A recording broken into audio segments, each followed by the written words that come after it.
Conoce junto con nosotros lo que pasa entre líneas y fronteras.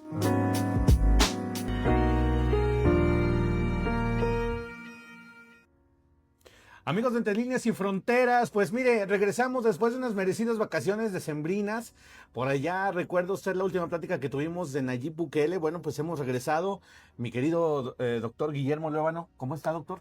Muy bien, ¿Cómo le fue Ramón. de diciembre de Todo vacaciones? muy bien, muchas gracias, muy bien. Ya estamos acá de regreso con el gusto de volver otra vez aquí De a volver a nuestros platicar, podcasts. claro. Sí, por supuesto, y además con un notición, ¿no? Un notición que se desarrolló el fin de semana, lo estamos platicando el doctor y yo. Yo no me pude dormir a partir de las 2, 3 de la mañana del sábado, viernes para despertar sábado. Estamos platicando de esto que pues prácticamente es un antes y un después, lo decíamos, es un histórico, un evento histórico, la captura de Nicolás Maduro, una intervención militar, una operación militar que duró cerca de media hora. Los habitantes de las cercanías de este puerto ya en Caracas, Venezuela, señalaban que bueno, pues estaban bombardeando, que había algunas explosiones.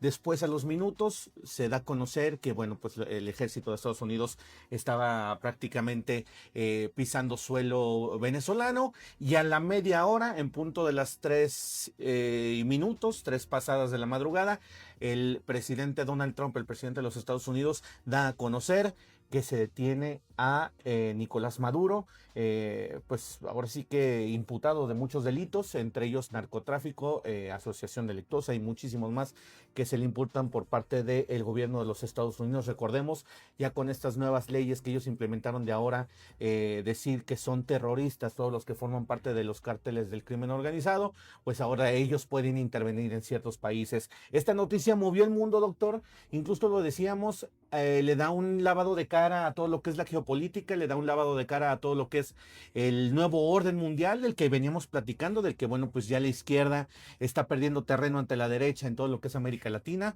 también en Europa. Entonces, pues esto viene a revolucionar esto que decíamos, ¿no? Esta bobina de acciones que vienen haciendo muchos actores políticos, pues de repente con esto, entrando en pleno el 2026, pues estalla la bomba. Doc, nos agarró incluso hasta modorros. ¿Usted cómo tomó la noticia de repente, Doc? A mí me sorprendió, ¿no? Me sorprendió y déjame poner en contexto Claro. aquí a ti y a nuestros amigos de la audiencia. Ya veníamos platicando, tuvimos un programa, un podcast, si recuerdan, con el doctor Enrique Rojas, sobre la estrategia de los Estados Unidos de tender un puente o hacer una especie de cerco al narcotráfico en América Central y América Latina, en donde tenían, dependiendo el estado, objetivos distintos. Y en particular lo mencionamos, el objetivo en Venezuela es provocar un cambio de régimen. O sea, digamos, eso ya lo esperábamos. Sí.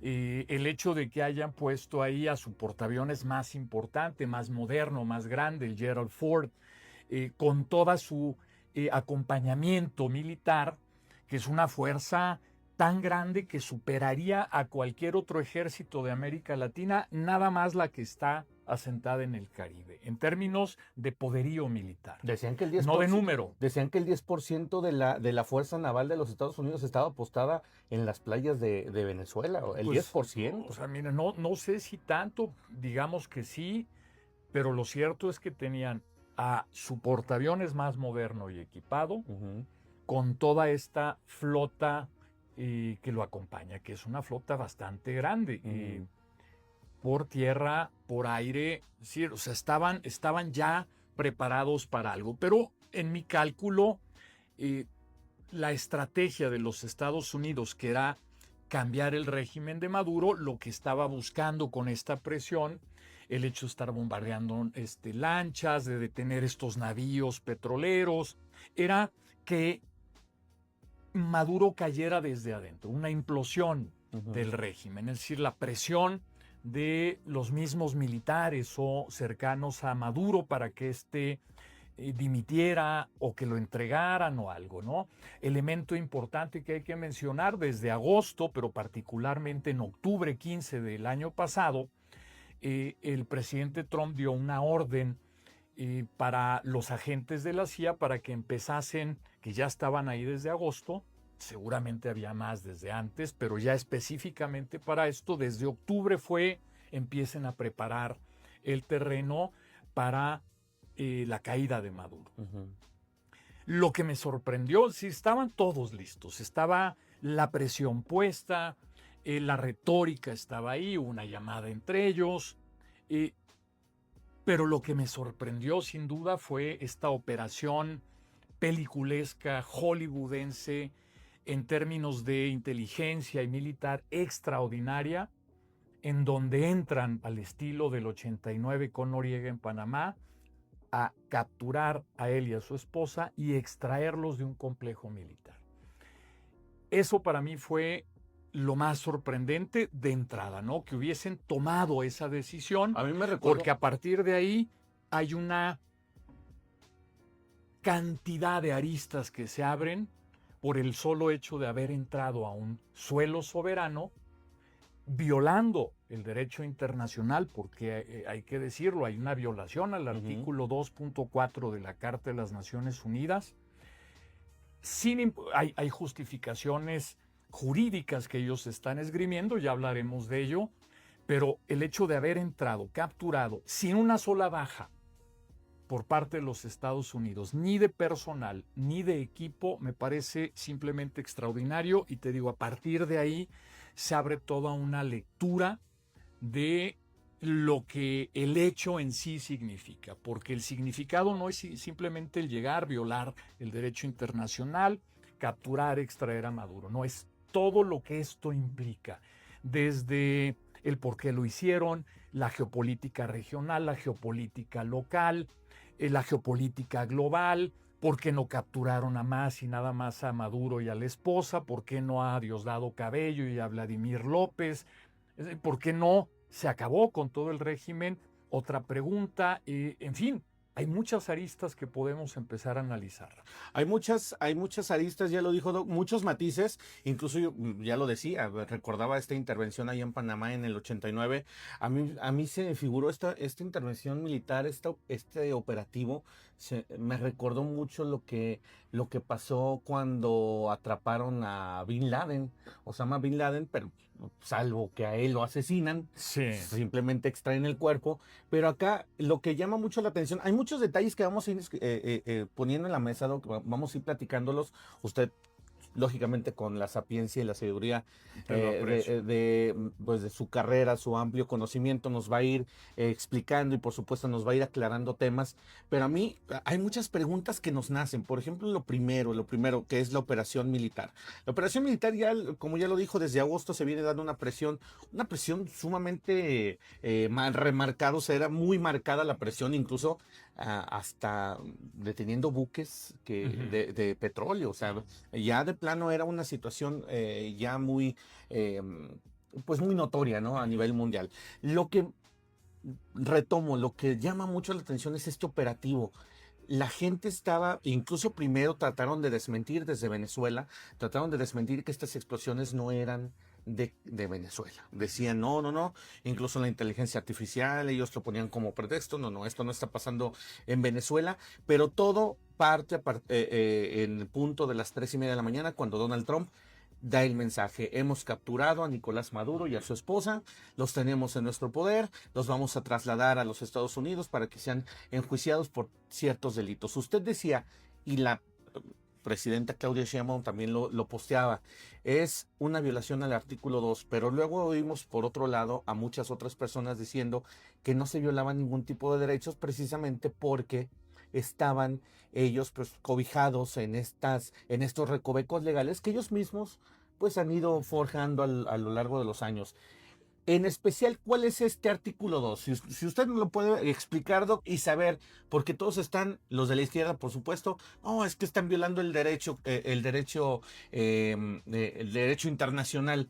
Pero ¿cuál es ese derecho internacional del que se está hablando, Doc? Sí, mira, el artículo 2 particularmente es, digamos, la parte central de la Carta de las Naciones Unidas. Y el artículo 2 tiene varios puntos, particularmente el que se viola es el punto 4, que es el prohibición de la amenaza, el uso de la fuerza de un Estado con otro, sin justificación y sin una autorización por parte del Consejo de Seguridad, una resolución por parte de Naciones Unidas.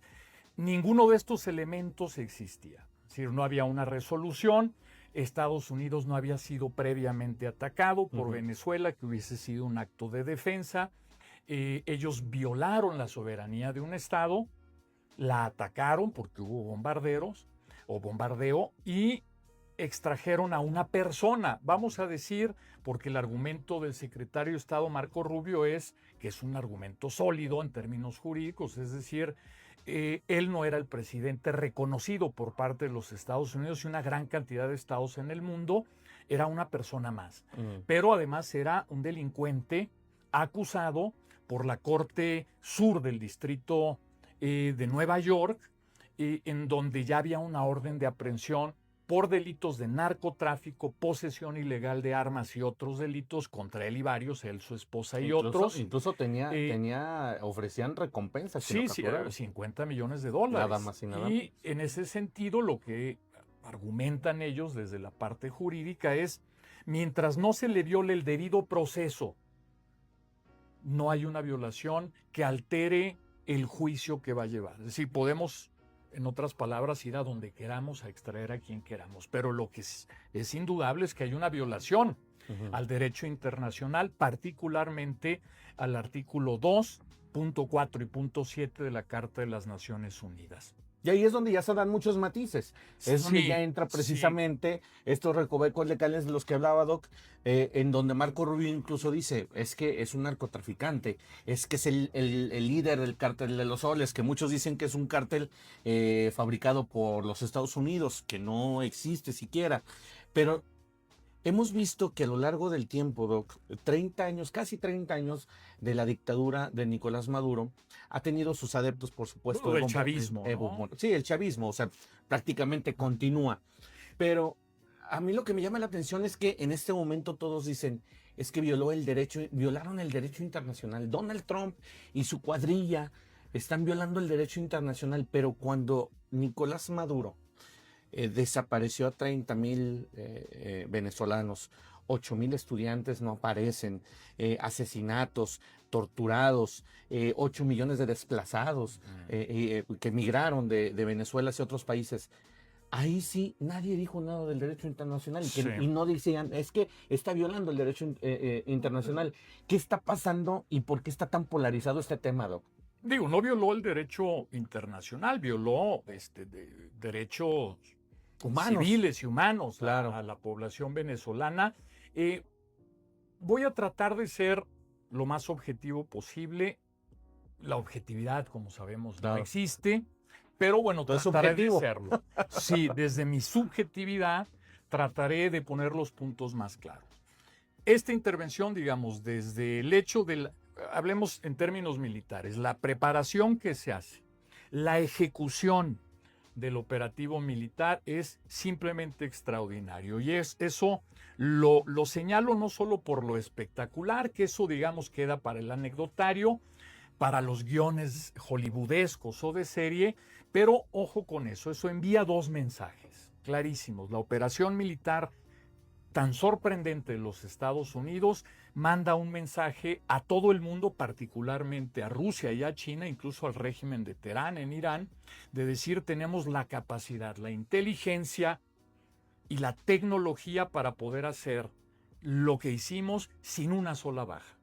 Y eso de suyo yo estoy seguro que a los rusos y a los chinos los hizo preocuparse. Es decir, la capacidad de inteligencia y militar de los Estados Unidos ha quedado mostrado porque no fueron a capturar a Noriega en Panamá. O sea, no, estamos hablando de Nicolás Maduro, un régimen dictatorial.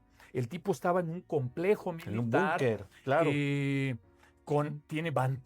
Venezuela tiene baterías antiaéreas, un ejército propiamente formado, etcétera, etcétera, y tuvieron la capacidad de entrar y de extraerlo, con un trabajo de inteligencia, insisto, por parte de la CIA, que es muy probable que haya infiltrado a personal cercano a Nicolás Maduro para que le estuviera dando información, porque Nicolás Maduro se estaba moviendo constantemente de casa justamente para esquivar alguna espía que le estuvieran haciendo. Se movía constantemente. Entonces ellos sabían dónde estaba, como dijeron, sabía qué comía, a qué hora dormía, qué mascotas tenía y dónde dormía.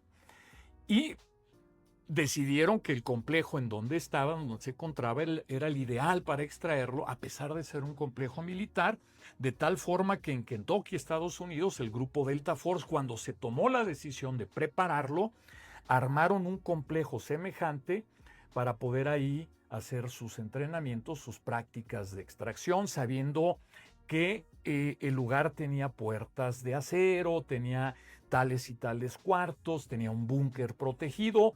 Llevaban todo para incluso si se lograba meter al búnker, porque como platicaron, lo pudieron agarrar antes de que entrara, pero llevaban todo para, si se metía, hasta llevaban un negociador del FBI para poder negociar con él y decir, entrégate porque si no esto se va a poner peor. Pero lo pudieron hacer de una manera impecable. Entonces esto implica inteligencia brutal, una infiltración seguramente al equipo cercano de Maduro y un operativo militar impresionante. El mensaje es, tenemos esta capacidad, ya aprendimos de Afganistán, aprendimos de Irak, ahorita estamos listos. Tenemos equipo, tecnología y, como se llama el operativo, Absolute Resolve, tenemos la resolución de hacerlo. En el momento que queramos hacerlo, lo podemos hacer ahí o en donde sea. Ese es el mensaje que lanzan desde este operativo militar. Y te digo, es preocupante seguramente para China y Rusia porque ya los hace pensar dos veces en cualquier tipo de enfrentamiento que puedan tener con los Estados Unidos. Este es otro punto en sus zonas de interés. ¿Cuál es la principal zona de influencia de los Estados Unidos? América. Se ha hablado mucho y yo lo he mencionado aquí y en otros programas, es el reavivamiento de la doctrina Monroe del 19. Es decir, América para los americanos, esta es nuestra zona de interés y de influencia y ahí no entra nadie. El único que entra son los Estados Unidos. Y la segunda zona de interés fundamental es Medio Oriente, que es la otra zona que el año pasado Trump aseguró. No solo con sus ataques a Irán, con su apoyo a Israel, sino incluso ya con su cercanía con el nuevo régimen sirio. ¿Sí? Están reconfigurando esas dos zonas de influencia para tener el poder de decir, ahí no se mete nadie. Ya mostramos nuestro poderío militar y mostramos nuestra resolución para poder actuar en el momento y contra quien queramos. Y ahí viene otro matiz. ¿Quiénes son contra quien queramos? Ya le tiraron una amenaza a Colombia, ya le tiraron una indirecta a México, a Groenlandia y a quien se deje. Y viene otro matiz más. Estamos hablando de una política neoimperial. Que el otro mensaje que le mandan o que puede leer China y Rusia, y que esto es preocupante, ¿sí? Tenemos el camino abierto. Porque si ya lo hizo Estados Unidos con sus zonas de influencia, ¿por qué China no puede pensar que la zona de influencia de ellos es Asia? Empezando con Taiwán, por ejemplo. Y Rusia está más debilitado. Además, lo comentaba en un programa el sábado con Agustín Morales en Entre Tintas y Tantos, que le mando un saludo si nos está escuchando. Violó Rusia el derecho internacional, mismo artículo 2.4, 2.7, al invadir Ucrania. Lleva más de 3 años ese conflicto, una cantidad brutal de muertos, más rusos que ucranianos, y un costo altísimo para Rusia. Y no han conseguido el objetivo. Estados Unidos lo hizo en 4 horas, sin una sola baja. O sea, eso te habla de la capacidad de resolución militar de los Estados Unidos vis-a-vis Rusia. Y el jugador importante es China y el mensaje ya lo han recibido. Y ahora hay que, insisto, estar atentos y tal vez preocupados de alguna manera porque esta política no imperial, este nuevo orden mundial, si tú quieres, que se está configurando desde la llegada de Trump, preocupa a muchos. No solo a China, a Rusia, a Europa particularmente, porque los europeos están si tú ves la reacción y la respuesta de En ellos, medio de todo. hoy fue un poco más contundente en Naciones Unidas. Hoy hubo una reunión de urgencia en el Consejo de Seguridad, hubo planteamientos y posicionamientos más definidos, más posturas más serias o más contrarias a la acción de los Estados Unidos por parte de varios estados, no de todos. Argentina y Paraguay estuvieron de acuerdo, por ejemplo. Pero lo que sí se puede leer entre líneas en el caso europeo es una preocupación porque se sienten que si ellos no van a actuar en defensa de los europeos, Estados Unidos ya va a ir por otro camino. Lo dijo el canciller alemán. Nosotros necesitamos redefinir nuestra relación con los Estados Unidos y, lo que es indudable, necesitamos aumentar nuestra capacidad defensiva por nosotros mismos, ya no dependiendo de los Estados Unidos. Y esos son solo unos matices. Sí. Porque de ahí viene a eso México lo que le toca. Cascarón. Y eso es el cascarón. O sea, todo esto te estoy hablando es a partir de una operación militar que han hecho. Porque esos matices no se habían abierto con toda la exposición de fuerza y la presión a Venezuela. No, se marcaron y se abrieron en el momento en que decide Trump. Dicen que decidió el 25 de diciembre. Vamos por él. Se agotó desde hace tiempo porque ya Maduro, incluso el día anterior de que lo capturaran, había dicho: estoy dispuesto a abrir nuevamente los campos petroleros a las industrias estadounidenses. Y como lo dijo el secretario de Estado Marco Rubio, que ese es otro matiz, el fortalecimiento de este personaje, ya era muy tarde. O sea, él la quiso jugar, dice, como the big boy, o sea, la quiso hacer de yo puedo contra los Estados Unidos. Estuvo bloqueando hasta el último instante. Y llegó el momento en donde ya habían decidido, el presidente Trump había decidido suficiente. O sea, ya no importa lo que diga, no importa que se vaya, vamos a ir por él. Y desde el 25 de diciembre, que supuestamente se decide ya llevar a cabo la operación, lo único que estaban esperando es que llegase a ese complejo. Lo que te habla es que ya la inteligencia la tenían ahí y que hubiera buenas condiciones climáticas, porque al parecer los días previos al sábado las condiciones no eran propicias para que bajara todo el cuerpo de helicópteros, porque hubo, en términos militares, una penetración de aviones. Hubo 150 aeronaves que lo que hicieron fue abrir un canal, una vía, para que ingresara la Delta Force con sus helicópteros, llegara, se posicionara encima del complejo militar, bajaran y ¿dónde está? Aquí está, vámonos. Y la sustracción duró cerca de la media hora, o sea. Sí, no, ya estando arriba fue rápido. Fue una operación de escasas, como ya lo dijo, 4 horas, pero que la extracción fue de bisturí, sí. O sea, ya lo dijo. Lo que a mí me llama la atención, Doc, hablamos mucho en términos generales sobre lo que está pasando, lo que ocurrió, pero a mí lo que me llama la atención es ya después esta serie de noticias como...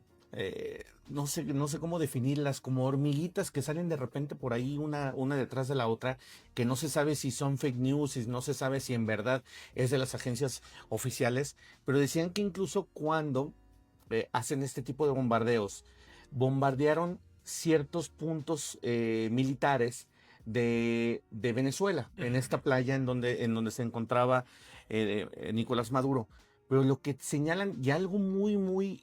extraño, bueno, y digo, por decir una palabra, es que cuentan 30 cubanos muertos y otros 8 rusos.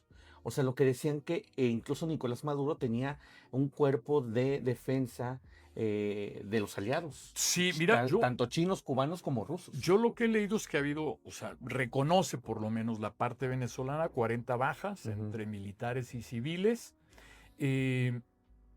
Yo creo que la mayoría de esos 40 son militares. Lo que sí se sabía es que Maduro tenía su cuerpo de seguridad, sus guardaespaldas eran cubanos. Y es muy probable que muchos de ellos hayan caído en el operativo, ¿no? De esto yo sé poco, no podría decirte. Sí, fue una si noticia es así sí como o si que es fue una no. nubecita ahí en toda esta oleada de información que se dio todo el fin de semana y que, digo, poco a poco ha ido mermando, ya ha ido menguando poco a poco la información. Lo hemos platicado en Noticias 2.9, lógicamente todo lo que fue domingo, hoy todavía todo el lunes, hubo mucha información, muchos contingentes de antimaduros recorriendo las calles, tumbando todo lo que son los afiches, todo lo que son las estatuas, bustos de Nicolás Maduro, de Hugo Chávez. O sea, el chavismo está perdiendo totalmente terreno en Venezuela. Muy contrario a lo que se pinta aquí, tanto de Morena como de la izquierda, que están protestando en las embajadas, están protestando en las plazas principales de México, porque dicen, pues esto fue un secuestro, esto fue una violación al derecho internacional, es un secuestro, incluso lo dijo Delcy, la nueva presidenta de Venezuela, es un secuestro, a pesar de que ella en un audio se oye decir, nosotros vamos a hacer todo lo posible porque esta sea una transición pacífica, tranquila y con todas las condiciones que nos vayan a imponer. Entonces, este discurso que se viene dando, Doc, que yo le decía al principio y que vamos a tratar de ser muy imparciales, es un discurso doble porque, por un lado, la presidenta Sheinbaum, la nueva presidenta Delcy allá en Venezuela, todo el equipo, ya lo decía, sigue quedando todavía el equipo de Nicolás Maduro, todo el equipo de seguridad. Pero entonces hay este doble discurso. Mientras dicen a los medios de comunicación, esto fue un secuestro, una violación al derecho internacional, esto fue una intervención militar, esto es una invasión de terreno soberano. Por otro lado, pues prácticamente están doblando las manitas y diciendo, no, pues como quiera Estados Unidos. ¿A qué se debe esto, Doc? Incluso yo lo escuchaba con un experto. Saca más Claudia Sheinbaum si se pone de los Estados Unidos, del lado de los Estados Unidos, que si se pone del lado de sus porristas. Entonces, no estoy tan seguro y ahorita tocamos el caso en México. Vamos a empezar vamos a aclarar con esto. el régimen venezolano, cómo queda, ¿no? Lo decíamos acá y lo comentaba hace unos minutos. La idea o la estrategia de tener el control de América pasaba por el control de Venezuela. Y era estratégico no solo porque era un gobierno hostil, sino por la riqueza que tiene Venezuela petrolera. Muchos han dicho es que solo lo hizo por el petróleo. Pensar lo contrario es ingenuo. Lo hizo por eso. O sea, uno de los puntos centrales de tener el control de esa tierra, de ese territorio, es su riqueza. Es el estado con la mayor... Pero riqueza que Estados Unidos ayudó a explotar. No, bueno, desde que los expropiaron no, pero digamos, las reservas petroleras más grandes en el mundo están en Venezuela. El 17% más o menos de las reservas globales están ahí. Hay que explotarlas, pero ahí están. Tiene tierras raras, tiene oro también en una manera importante. Esa parte de la riqueza del territorio. Y la otra es la geolocalización de ese territorio. Es también una parte clave, fundamental para tener el control del territorio. Pasaba por agarrar Venezuela y controlar Venezuela implicaba quitar a Maduro, cambiar el régimen. Entonces quitan a Maduro, ya Maduro no está, ni él ni la esposa, pero siguen los segundos de Maduro. Está la vicepresidenta, ahora presidenta Delcy Rodríguez, está el hermano de ella en la Asamblea Nacional, Jorge Rodríguez, está Diosdado Cabello, sigue todavía como ministro, y está Vladimir López, ahí siguen. Hay que decir, Vladimir López y Diosdado Cabello, también acusados de narcotráfico y con un dinero puesto sobre sus cabezas, no tanto como los 50 millones, pero estoy hablando de 25 millones, por Diosdado Cabello y Vladimir López. Muchos han preguntado por qué los dejaron, por qué no los agarraron a todos.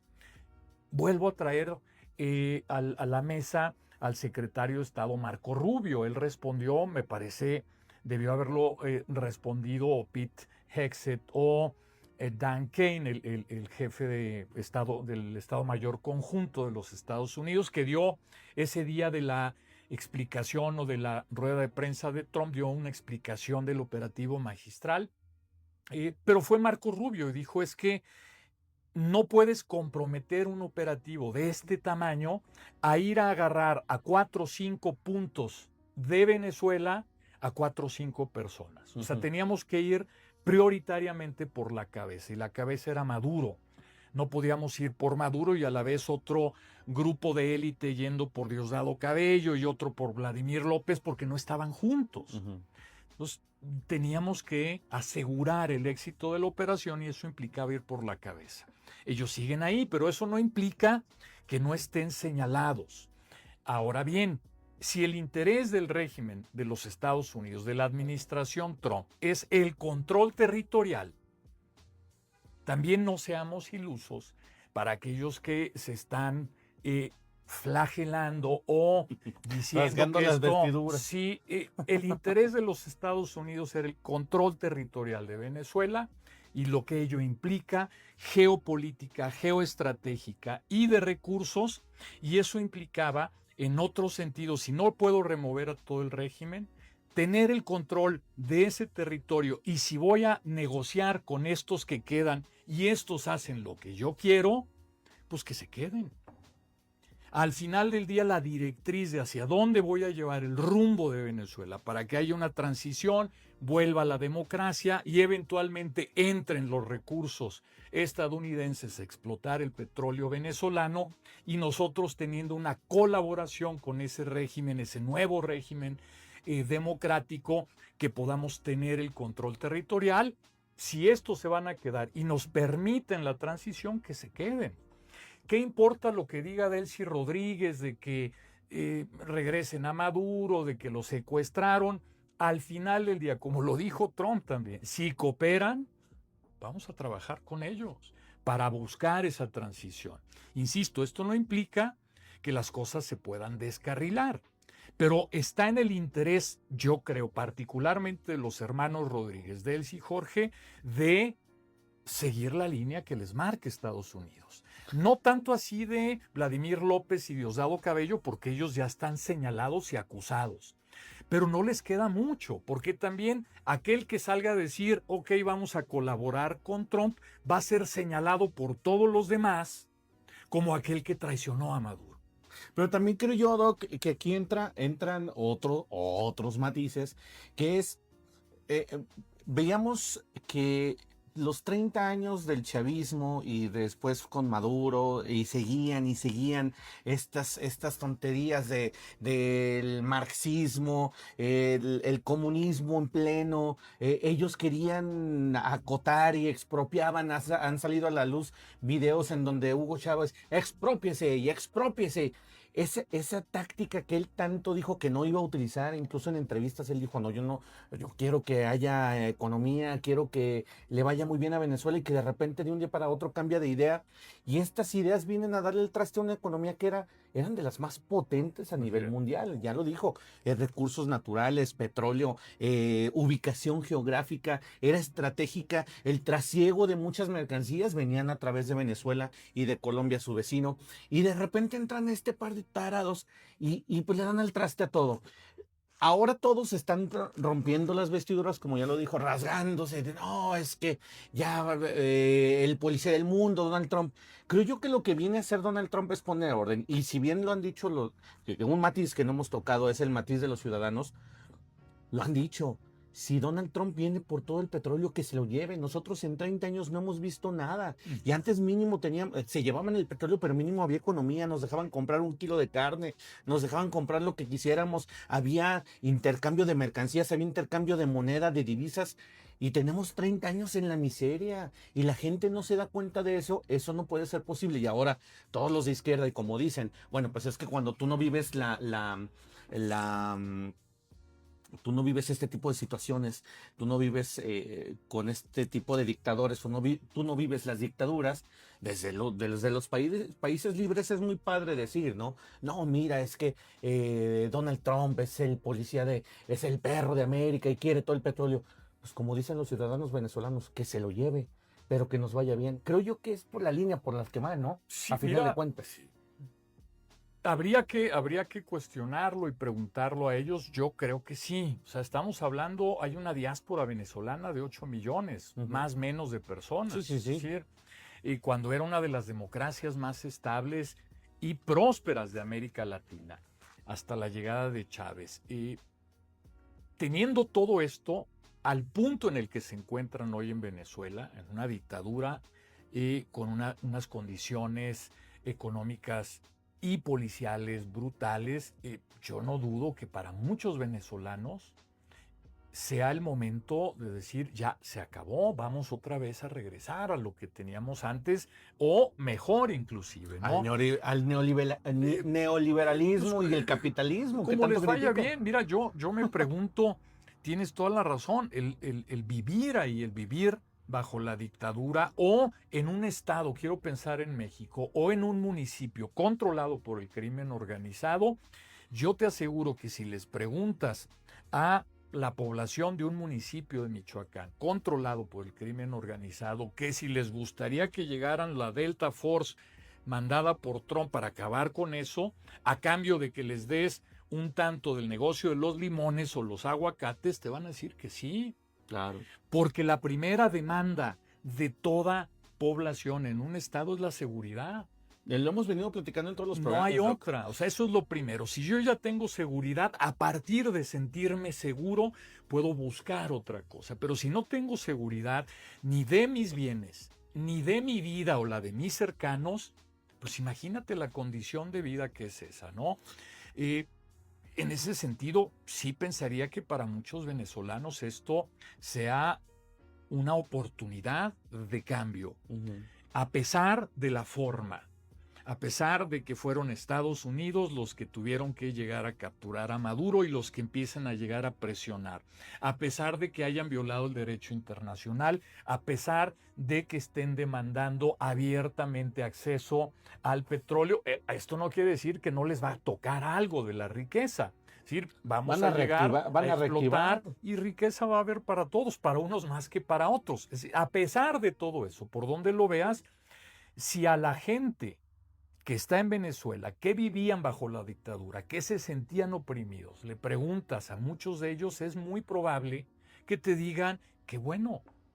Ahora, Doc, bueno, hay muchos escenarios que, bueno, nosotros estamos aquí planteando lo que más lo que hemos visto en redes sociales, lo que más a lo mejor nos llega de duda a la cabeza y lo que vamos platicando conforme sale la información.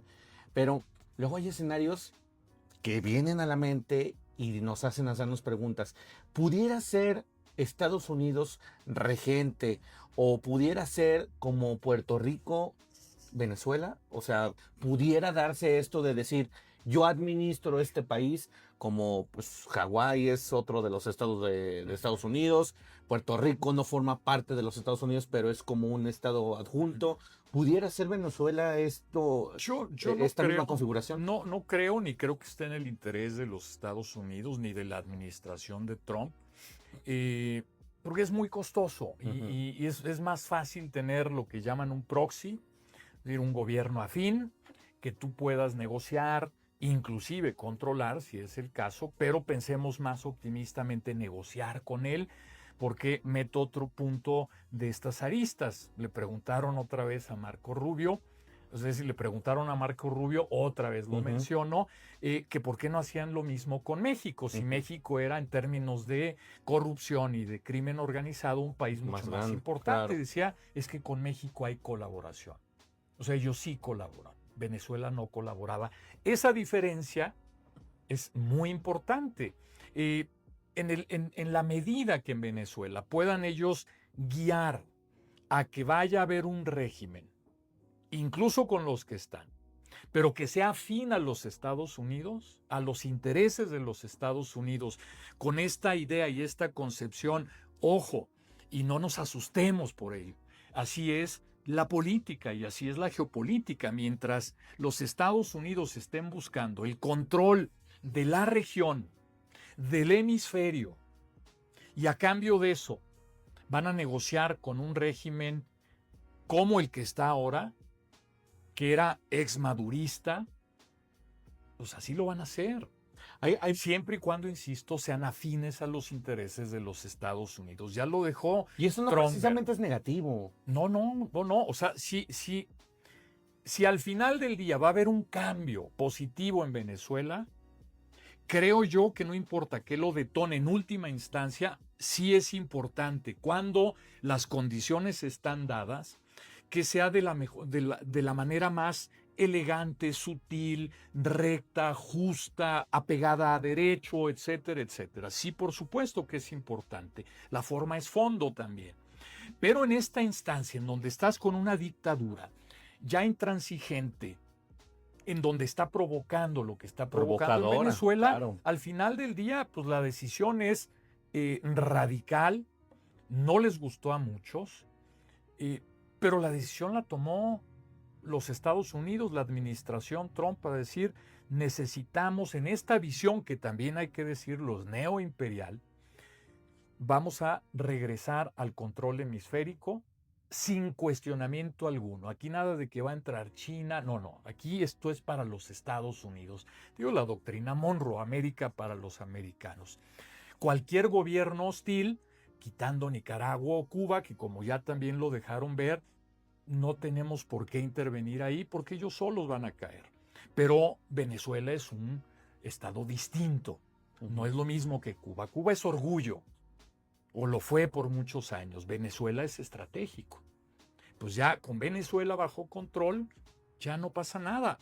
Tienes tú a Brasil, que es un estado de izquierda, un gobierno de izquierda, pero con el cual puede negociar los Estados Unidos. Y puedes llegar a la mesa de negociación, te puede ir bien, te puede ir mal, pero ya estás negociando. Claro. Que lo que más le gusta a Trump es negociar. Y si va a ser un negociador duro como puede ser Putin o Xi Jinping en China, y Lula va a ser un negociador duro, qué bueno, porque se puede negociar con él. Pero cuando no se puede negociar, como era el caso de Maduro, ya había que moverlo. Y esto fue lo que hicieron. Hay muchos movimientos que la gente en estos días, ya ha pasado el aluvión de emociones de este sábado por la madrugada en el que Nicolás Maduro fue capturado. Ha habido movimientos estratégicos, por supuesto, Donald Trump, Marco Rubio, todos sus allegados, por supuesto el jefe de guerra de los Estados Unidos, como que todos han hecho migas de, lógicamente, llevar agua a su molino. Pero a mí lo que me llama mucho la atención, Doc, y muchos medios lo han retomado, es esta piedrita que le lanza a Claudia Sheinbaum. Están cooperando, pero no es suficiente. Sigue con esa presión. A mí me llama mucho la atención, extraordinariamente me llama la atención, que estamos exactamente a un año que hablábamos aquí en este espacio, Noticias 2.9, hablábamos de la llegada de Donald Trump al poder. El 20 de enero. El 20 de enero, lo decíamos. ¿Qué va a hacer este primer año? ¿Cómo va a ser? Porque ya no se puede reelegir, va a echar toda la carne al asador, va a ir por todas las canicas, lo que se puede ocurrir. Y esto creo yo que para el primer año, para ser un primer año, pues ha sido un torbellino, un huracán, ¿no? Sin duda. Yo lo comentábamos, Ramón, aquí en anteriores podcasts y en otros programas. No me cabe duda que el evento geopolítico más importante del 2025 fue Trump. Trump y todo lo que él implica.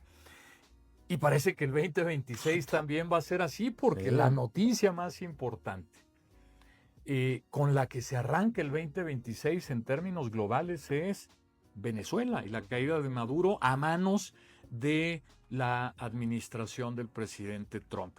Y esto, ya que mencionaste a Sheinbaum, tiene implicaciones también para México, por supuesto. No solo porque ya le dio, como lo hace habitualmente Trump, un raspón, de decir, muy bien, se colabora con ella, me cae bien, todo bien con ella, pero ella no puede hacer más contra el crimen organizado porque quien manda son los cárteles de la droga, ¿no? Y es un mensaje. Por supuesto que es un mensaje. ¿Por qué es un mensaje y cómo se puede leer?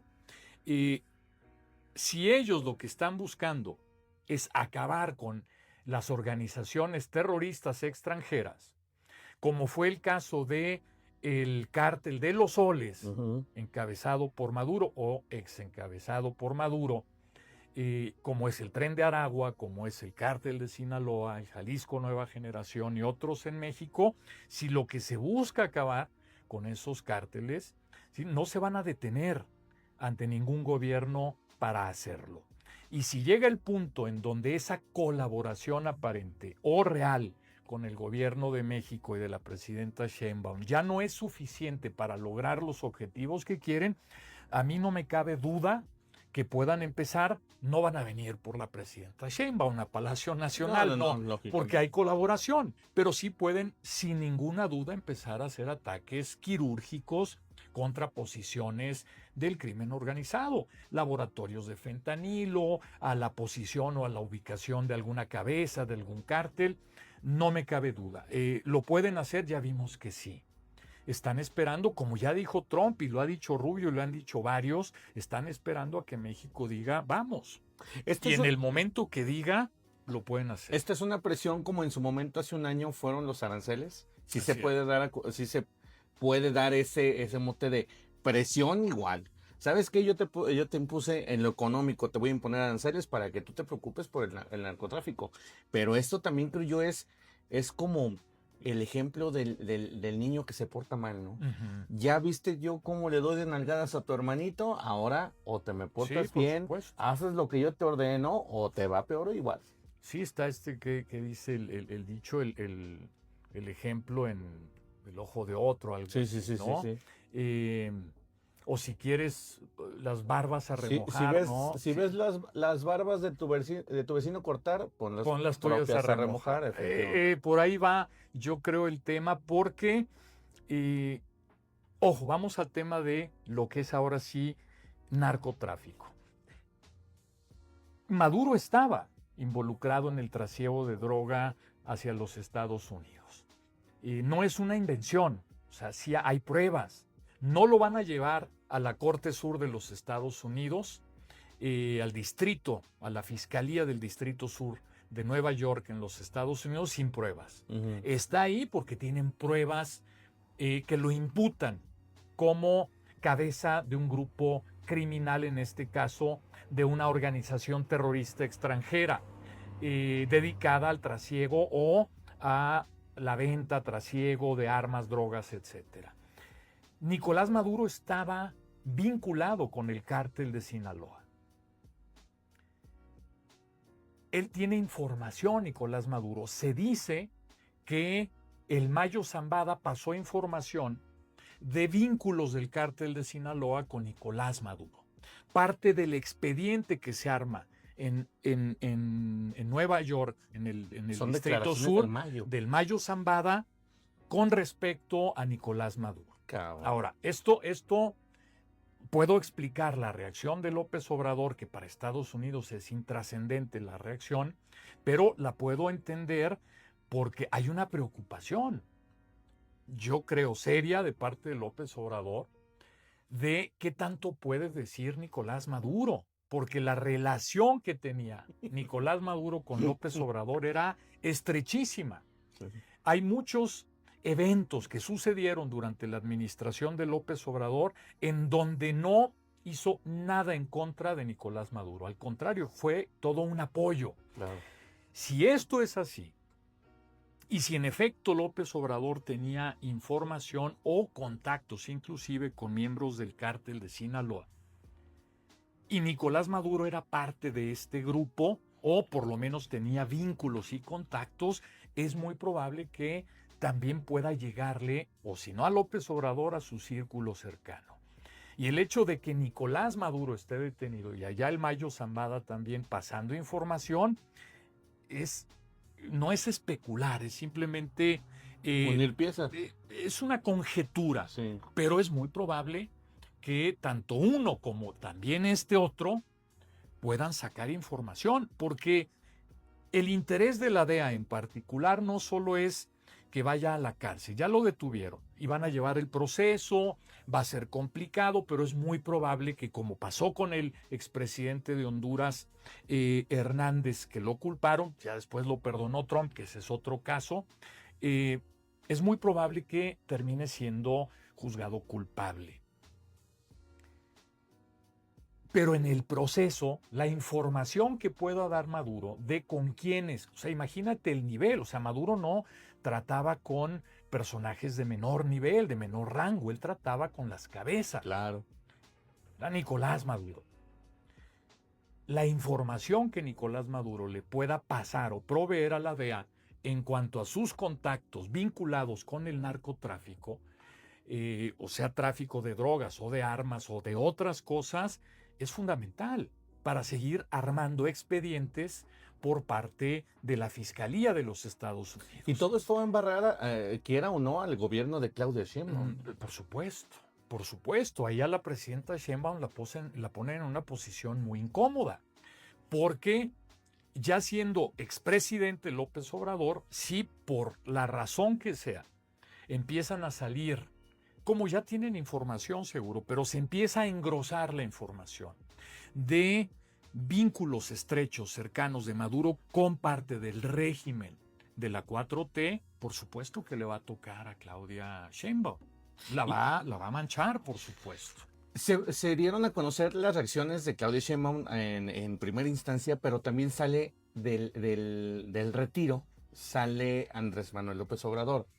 Y ahí es cuando vienen otro aluvión de críticas en contra del expresidente, porque señalan: no estuviste cuando el tren interoceánico, no estuviste cuando toda la bola de corruptos, tus hijos se vieron embarrados, ahí no sales, pero cuando atrapan a uno de tus comparsas comunistas, como Nicolás Maduro, ahí sí sales.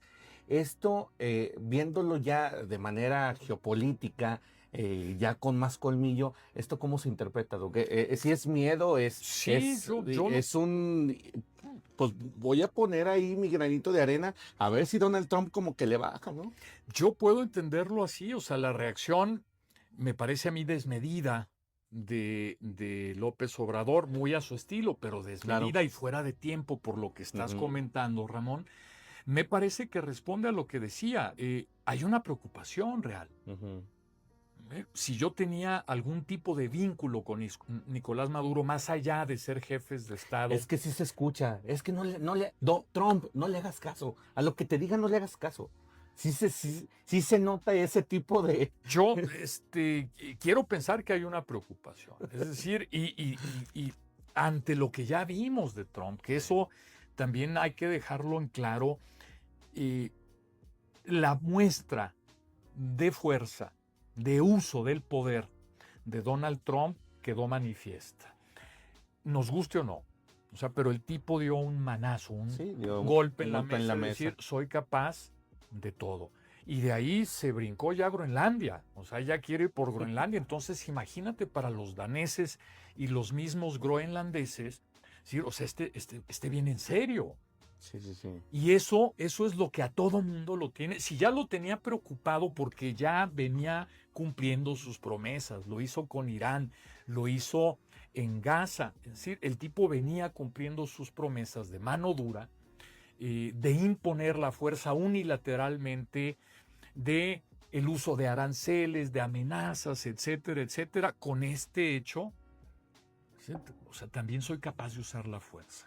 Ahora, Doc, dice, y le preguntaba yo al principio, y quedó como en el aire, no sé qué usted apreciación pueda tener.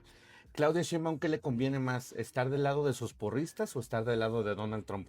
Yo escuchaba a un experto que incluso seguimos varios amigos y yo, que decía, en este momento la postura de la presidenta no nos conviene al grosso de la población. A lo mejor en los oídos de sus porristas dices, está padre lo que dice y se alinea con nuestra ideología, pero en general no nos conviene lo que está diciendo la presidenta Claudia Sheinbaum. ¿Por qué?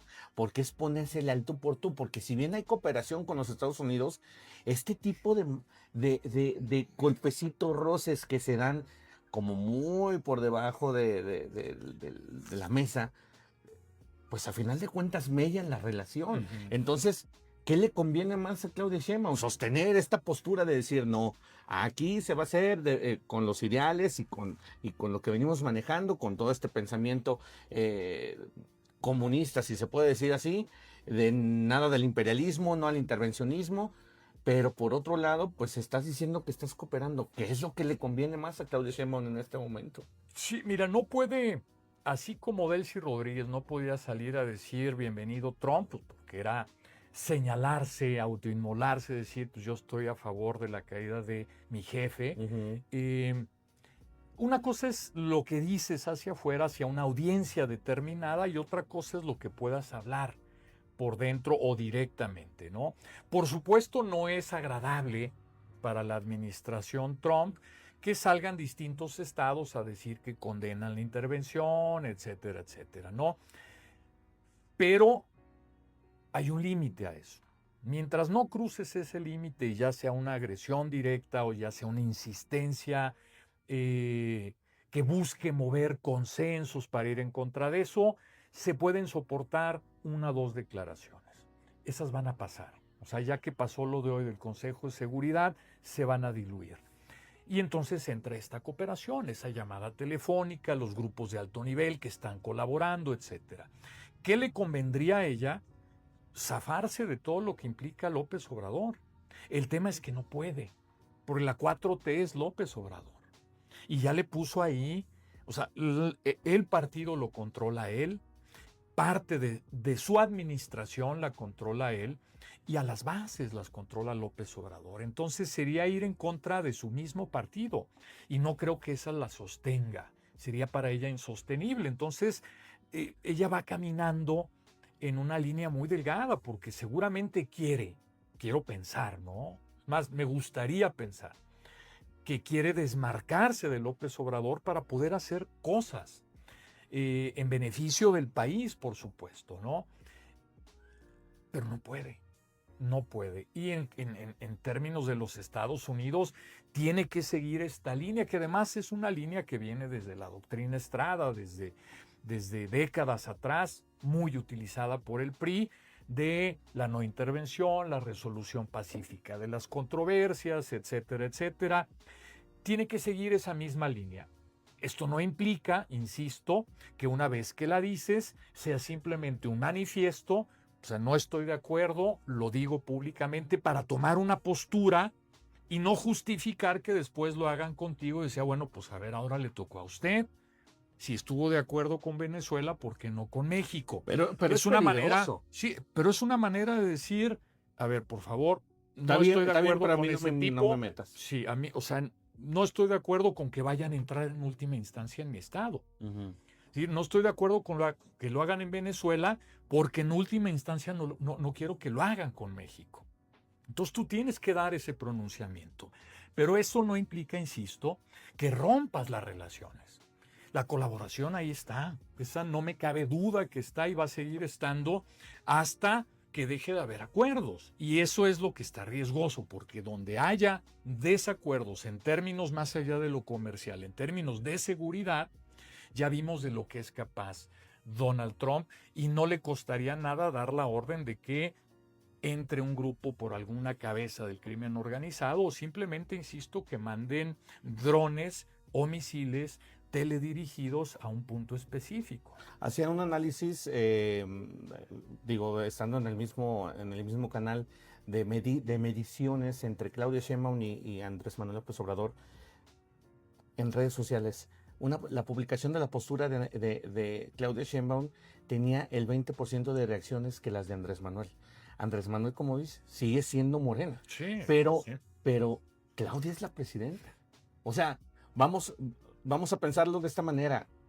Andrés Manuel es el dios para los morenistas, pero Claudia Sheinbaum es la presidenta de todos los mexicanos, una cosa que no ha sabido diferenciar la misma presidenta.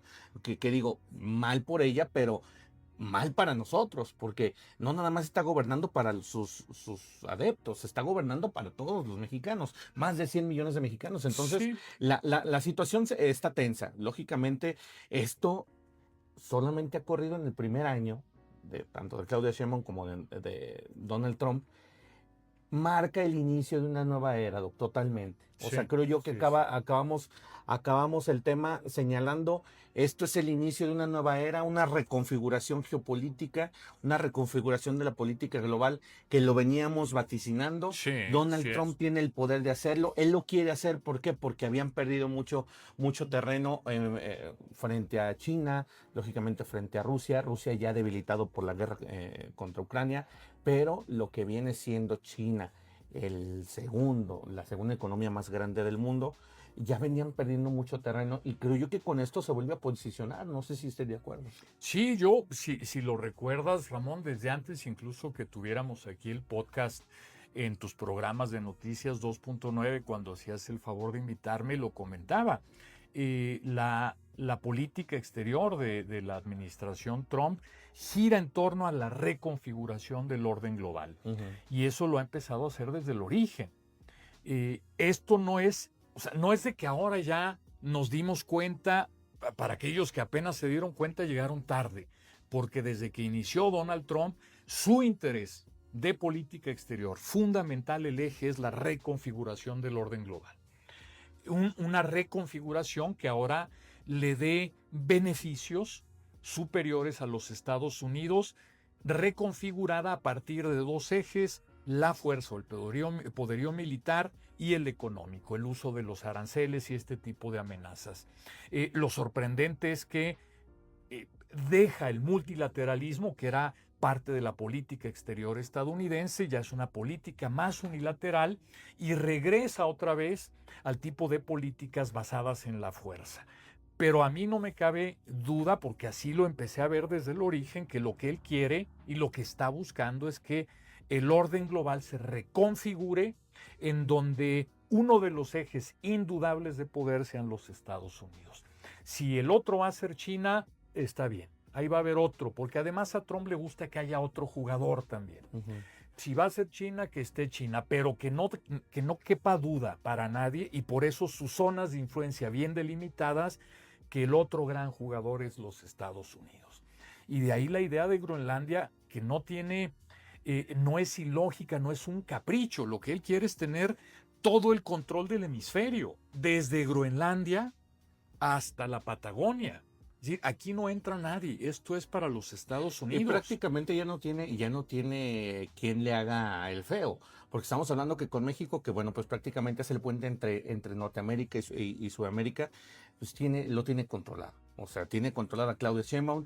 Ya con esto se reconfigura todo lo que es la parte norte de Sudamérica, lo que es Venezuela, Colombia, con Petro ahí todavía resistiendo, pero prácticamente llegando a la Patagonia con Milei, que lo está apoyando al 100%. Y que prácticamente le está diciendo, continúa con esto, porque la derecha, en términos de izquierda a derecha, en términos políticos, tiene que recuperar posiciones, tiene que recuperar terreno, y lo están haciendo poco a poco. Sí, si tú ves ahora el mapa en América Latina, Argentina, ya Chile también con Katz ya es de derecha, Bolivia, Perú, Ecuador, Paraguay, Venezuela probablemente para allá se vaya a mover, Colombia hay que ver cómo sigue, Honduras, El Salvador, Costa Rica, es decir, sí hay un movimiento hacia la derecha, y en ese sentido son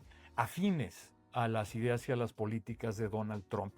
Lo que a mí me preocupa no me gustaría, y esto sí ya es más subjetivo todavía que lo que pretendía hacer, no me gustaría que China tuviese este control sobre Asia y que se diera a la tarea siguiendo este camino que ya marcó Trump de ir por Taiwán. Me parecería que sería un golpe muy fuerte para la democracia asiática, para Japón inclusive, un estado que además yo le tengo un gran cariño y una gran admiración, Corea del Sur. Es decir, hay muchos estados que se verían afectados por un movimiento de este tipo de China. Pero tiene ya ahí el precedente. Claro. Sí, bueno, si lo hizo Estados Unidos, pues yo lo puedo hacer. Ahí habría que ver si eso sucede, qué va a hacer Estados Unidos, porque ya Japón está buscando una alianza muy fuerte con Taiwán de defensa mutua contra China, y ya están volviendo las lógicas, por eso les llamo neoimperialismo. Ya te lo dije en el caso europeo, aumentar la defensa. Japón está en el mismo sentido.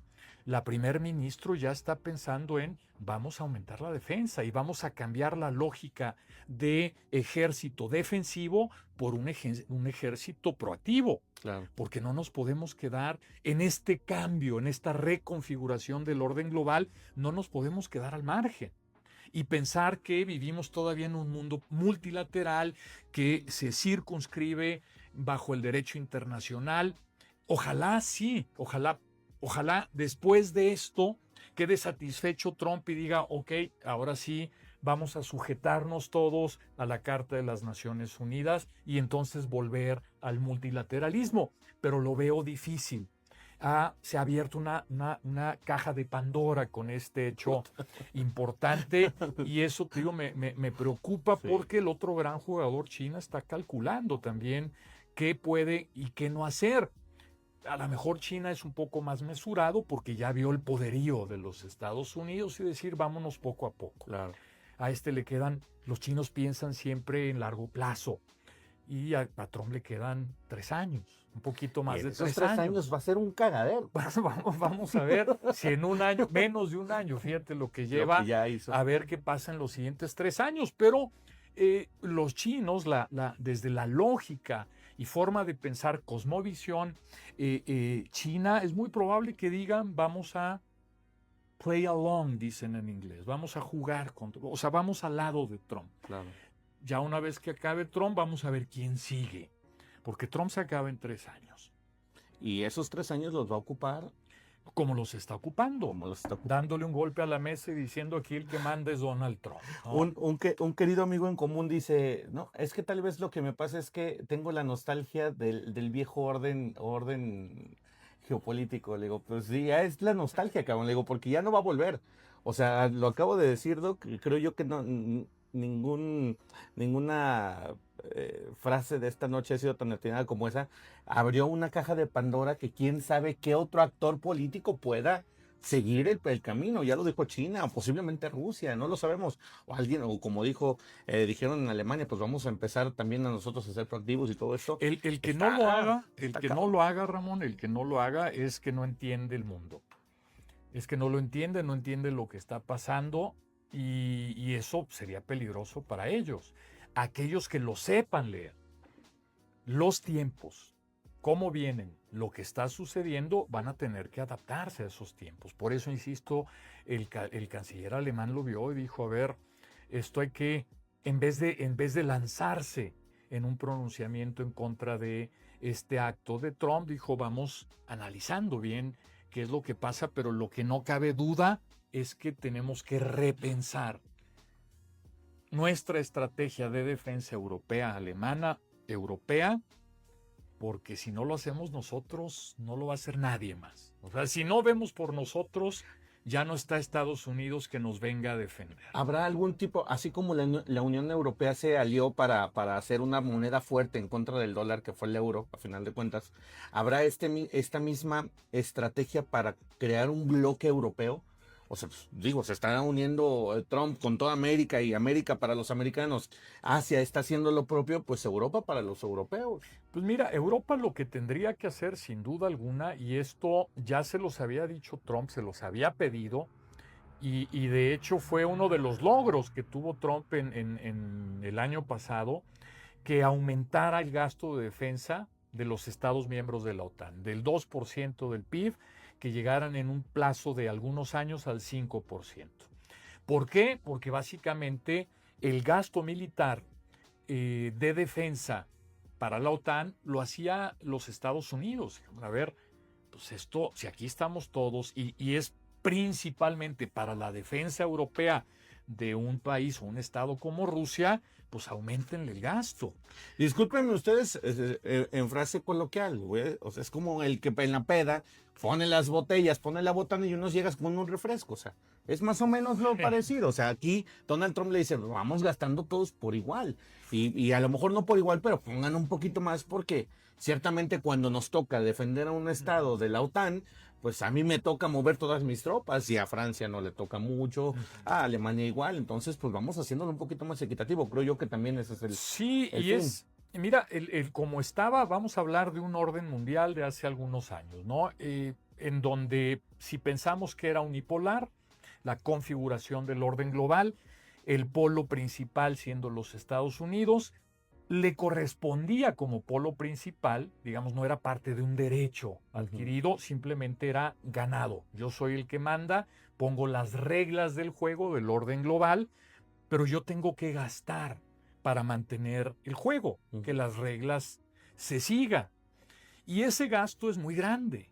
Y cuando hay jugadores como China que crecen a expensas de ese gasto o de este juego, por seguir la analogía, y empiezan a tener beneficios mayores que el principal jugador, entonces se te aparece otro competidor de peso. La lógica es, ok, vamos a compartir gastos.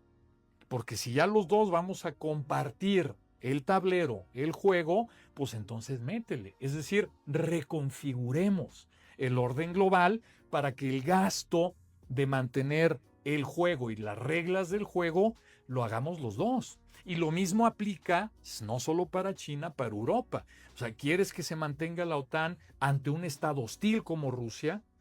Auméntale el gasto y no hagas que yo meta todo el dinero o la mayor parte de él, porque el principal afectado son ustedes. O sea, aumenten el gasto.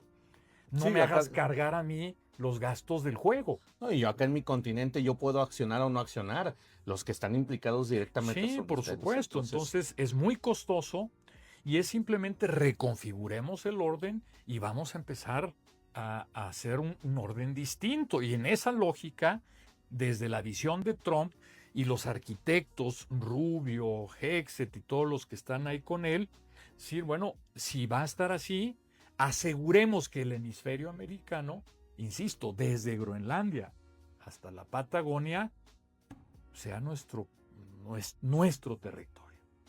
Y ya nosotros jugaremos en los territorios de los otros. Sí. Nos podremos meter en Asia, nos podremos meter en África, en Europa, Medio Oriente también ya lo tenemos garantizado, pero nuestro patio, nuestra casa, América, aquí no se mete nadie. Es importante escucharlo también y que nosotros como países, lógicamente soberanos, esta pinche palabra que se ha mencionado tanto y tanto en estos últimos días, la soberanía, todos somos países soberanos, pero también hay que declararnos y hay que sentirnos parte de un continente, somos parte de un continente. Y creo yo que si bien Donald Trump, o como ustedes lo digan, es que el imperialismo yanqui está bien, cabrón, pero véanlo de esta manera. Él lo está viendo de manera que económicamente nos vaya bien. Si bien quiere que le vaya muy chingón a Estados Unidos, también quiere que nos vaya bien a América, porque ¿quién va a querer fregarse a un socio como México, a un socio como Brasil?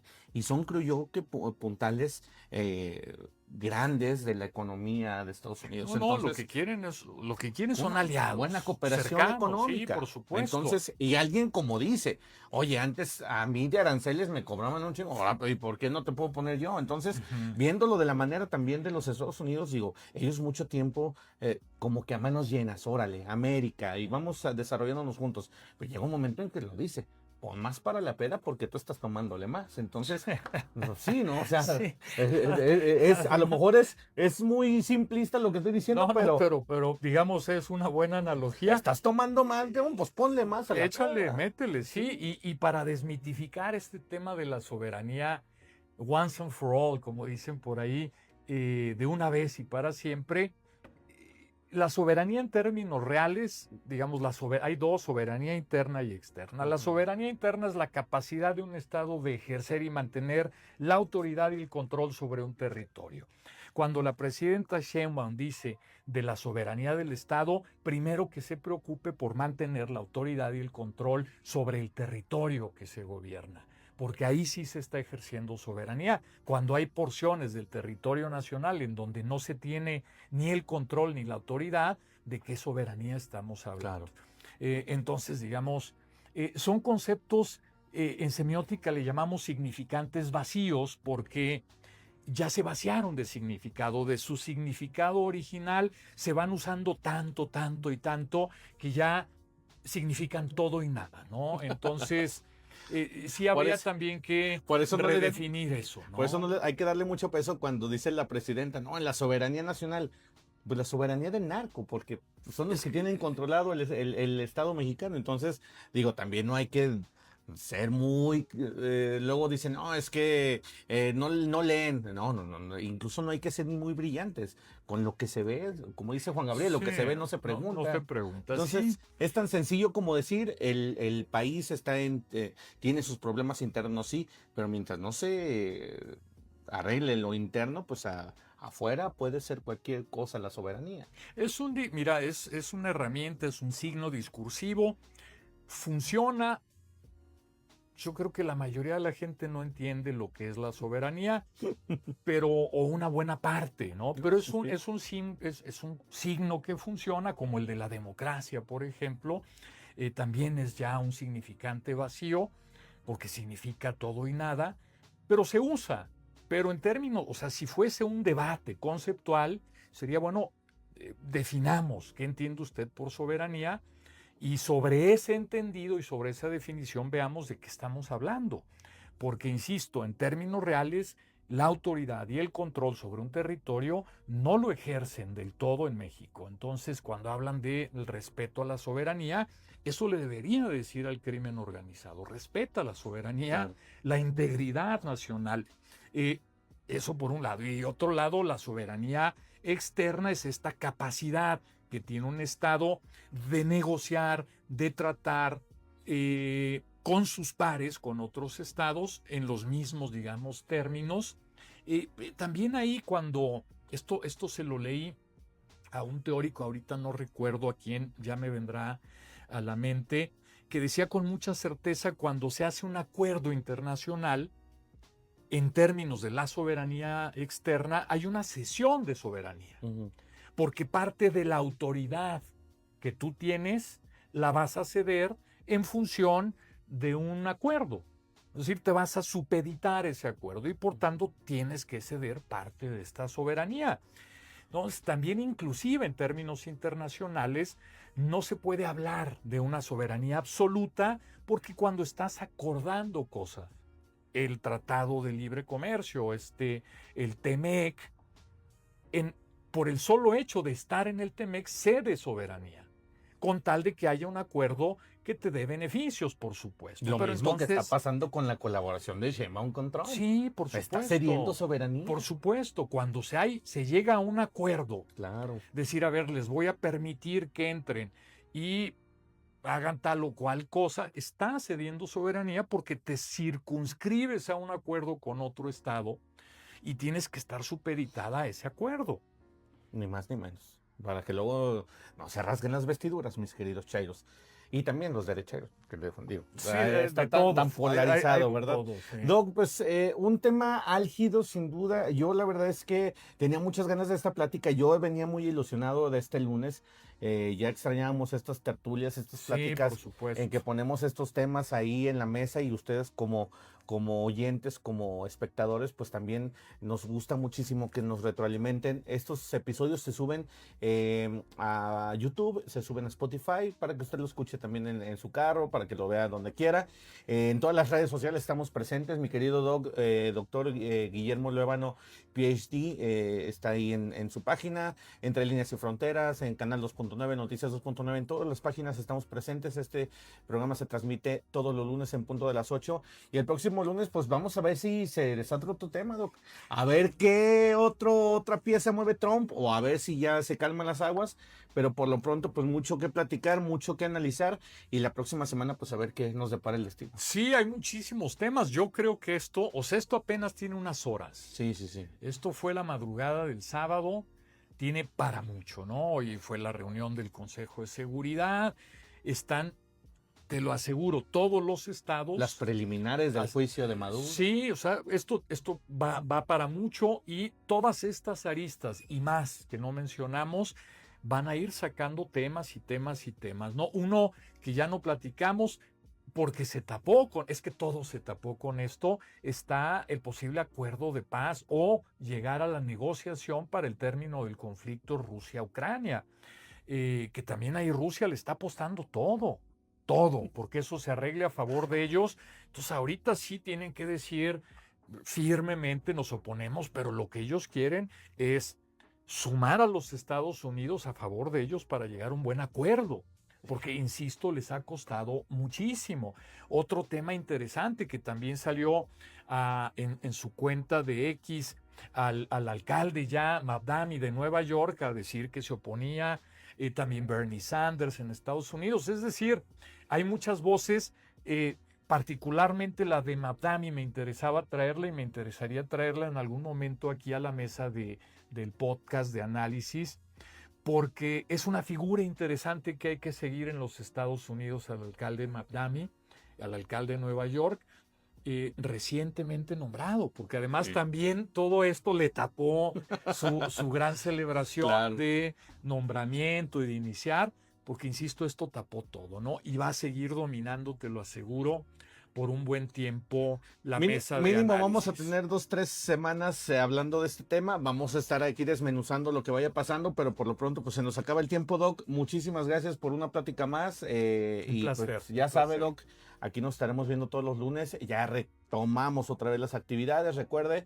en Entre Líneas y Fronteras, a través de Noticias 2.9, Entre Líneas y Fronteras, Canal 2.9, Guillermo Luevano, PhD, en todas las páginas de Noticias 2.9, pues estamos presentes y pues agradeciéndoles que pues nos sintonizaron, a toda la gente que estuvo en vivo, recordándoles que mañana en YouTube y en Spotify nos pueden escuchar. Muchísimas gracias, Doc, y pues Ramón, a ver qué nos depara la semana. Esperemos que nos traiga cosas buenas y aquí seguiremos platicando con ustedes de este tema y los que vayan surgiendo. Es un placer regresar nuevamente con el podcast. No, hombre, muchísimas gracias, Doc, y gracias a ustedes que nos sintonizan, gracias por sus comentarios, por allá mi querida María Teresa Romero, Carita Romero también, mi querido Pepe Proa, y a la gente que se conectó, muchísimas gracias. Ya sabe, estamos en todas las páginas, síganos para hacer esta comunidad más grande y por supuesto para que nos retroalimenten en estos temas que platicamos en esta mesa geopolítica de Entre Líneas y Fronteras. Tengo unos comentarios también. Sí, Alex Rocha. Por ahí estaba María Isabel Pérez, Alex Rocha Merino. Pérez, Pepe Proa. Por ahí, pues a todos. Perfecto. A todos ustedes, muchísimas gracias.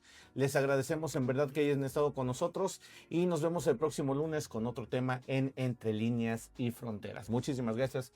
Buenas noches y feliz año. Feliz año para todos.